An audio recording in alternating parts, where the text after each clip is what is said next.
मानहियो जान से छोड़बो नहीं आसान से मरलो पछीन के ले अइबो भगवान से।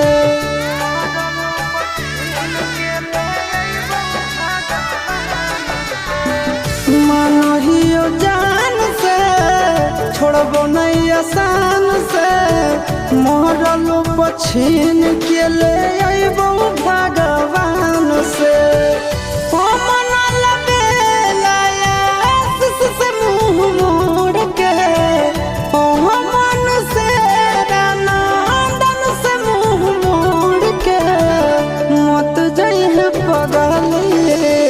पगला के छोड़ के मत जाइए